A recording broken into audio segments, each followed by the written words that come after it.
এবার নতুন টাকার নোট বিনিময়ে বিপাকে ক্রেতারা। বাংলাদেশ ব্যাংক নতুন নোট বিনিময় বন্ধ রাখলেও খোলা বাজারে বিক্রি হচ্ছে চড়া দামে। 10 টাকার বান্ডিল বিনিময়ে গুনতে হচ্ছে অতিরিক্ত 600 টাকা। নোট ও বান্ডিল ভেদে বিনিময় হার আরও চড়া। এ কারণে অনেকে পুরাতন নোট সংগ্রহ করেছেন।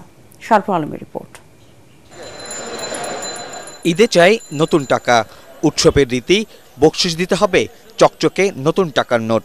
এই ঈদে ব্যাংক থেকে নতুন নোট নেয়ার সেই সুযোগ নেই। বাংলাদেশ ব্যাংক ঘোষণা দিয়েও শেষ মুহূর্তে নতুন টাকা বিনিময় কার্যক্রম বন্ধ রাখে। এই সুযোগে খোলা বাজারে রমরমা ব্যবসা নতুন টাকায়। ব্যাংকে টাকা না পাওয়া গেলেও গুলিস্তান ও বাংলাদেশ ব্যাংকের সামনে নতুন টাকা বিনিময় হচ্ছে।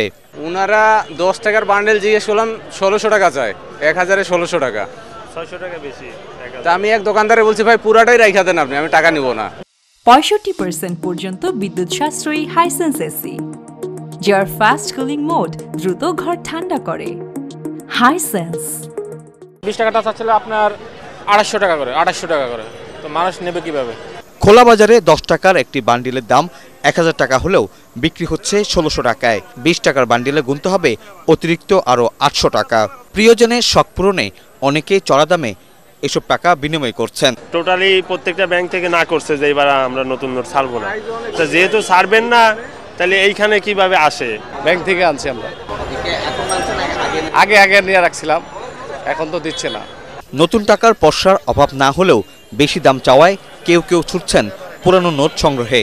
সেখানেও হয়রানির অভিযোগ ক্রেতা বিক্রেতাদের। এবছর তো অনেক রেট, এই জন্য পুরান টাকা নিতেছে। নতুন টাকা হচ্ছে গরিব যারা আছে বা হচ্ছে আমাদের রিলেটিভ যারা আছে ছোট, তাদেরকে দেওয়ার জন্য। বিকল্প ব্যবস্থা না রেখে বাংলাদেশ ব্যাংকের নতুন নোট বিনিময় বন্ধ রাখায় সমালোচনা করেন নতুন টাকার নোট সংগ্রহকারীরা। শরফুল আলম, এটিএন বাংলা, ঢাকা।